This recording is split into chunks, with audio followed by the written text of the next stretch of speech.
Hello guys, welcome to the preview and review of Love, Fate, Marriage and Divorce Season 3's Episode 2. The episode preview starts with Boharang calling Sobel and asking if he stays at Gold Park, and when he said yes, she asked him if he could give her a home tour. Come on girl, who will ask someone out of the blue like this?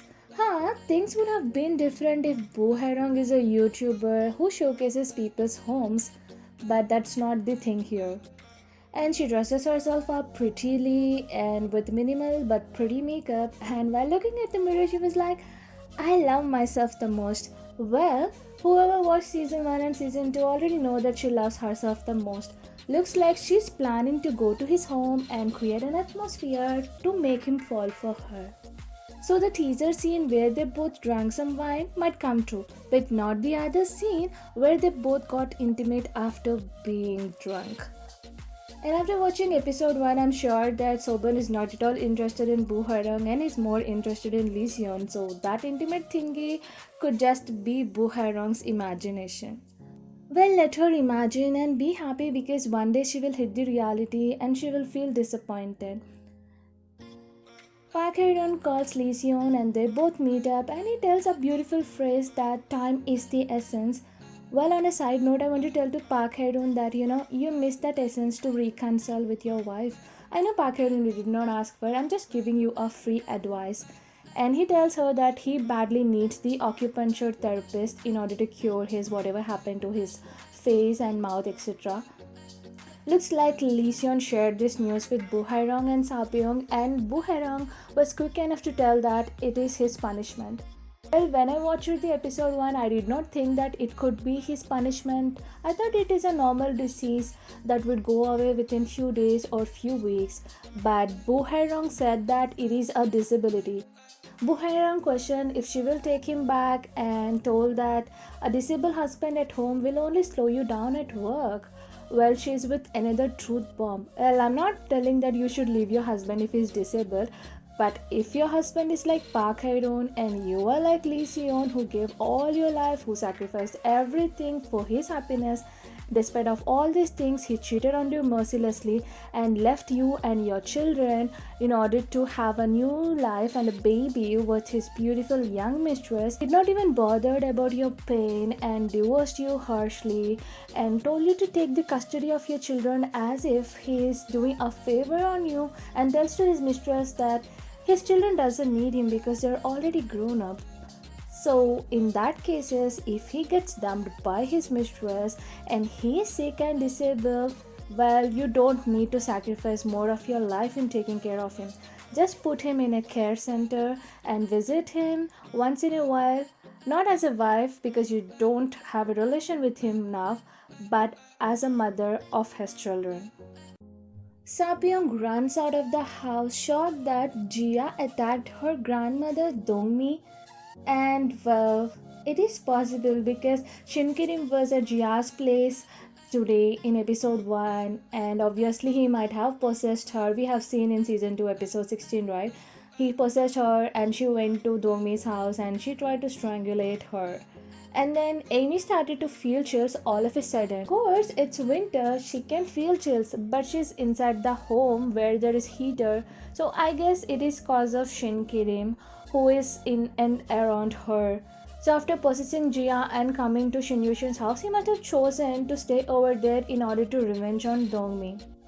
Dongmi is sitting on the bench and she kinda gets angry at her husband and tells that he's clingy even after being dead and he is haunting her from his grave too. Obviously, you killed him. If it was a natural death or you did not care him much and he fell sick and he died, things would have been different. But he clearly know that you wantedly kill him, so obviously he's going to haunt you. Looks like she doesn't understand what happens in the dramas. If someone dies suddenly or they are killed and they did not die peacefully, their souls can't leave this world. And especially some souls are strong enough to destroy those people who killed them or who became the reason for their death.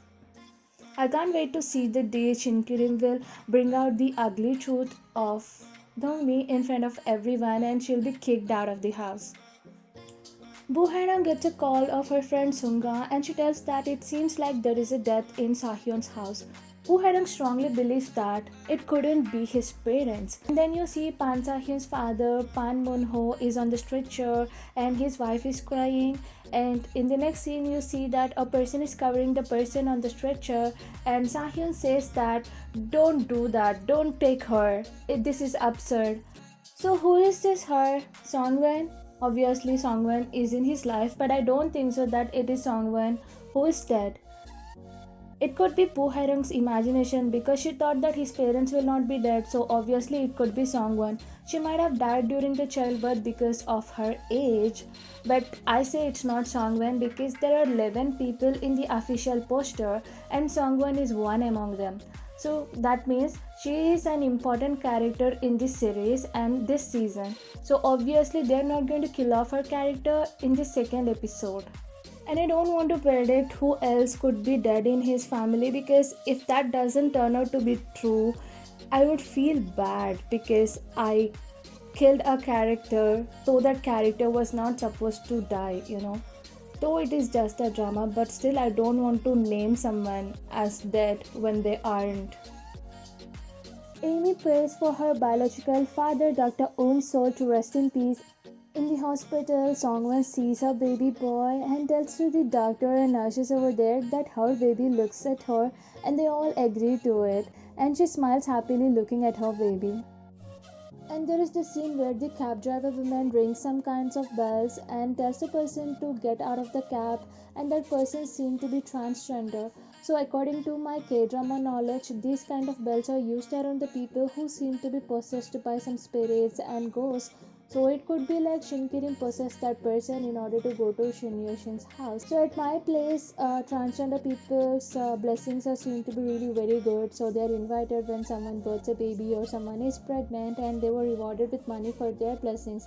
And it is also believed that whatever they say, it will turn out to be true. If this is in Korean culture too, maybe Shin Kirin is using this transgender person so that he would go there and tell the truths about his death and Dongmi, and Shin Yoshin will believe it.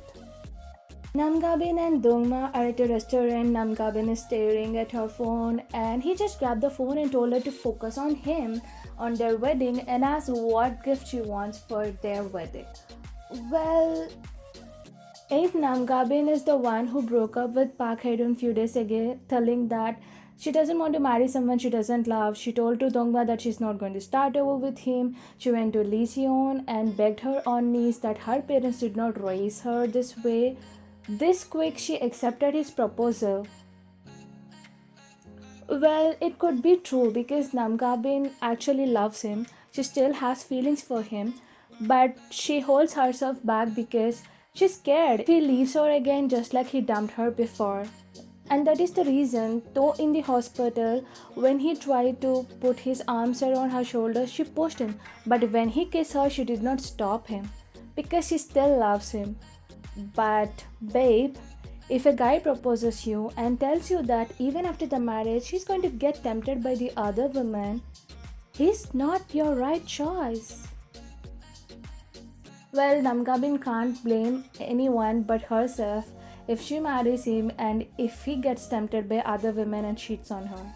This is with the preview and review of the episode 2 of Love, Fate, Marriage and Divorce Season 3. I told whatever I felt after watching this, and I also did predict why these things might have happened or will happen. So if you like this video, please like it, and if you haven't subscribed, do subscribe, and don't forget to hit the bell icon so that you get notified whenever I upload a new video. See you in the next video. Until then, tata, bye bye, take care.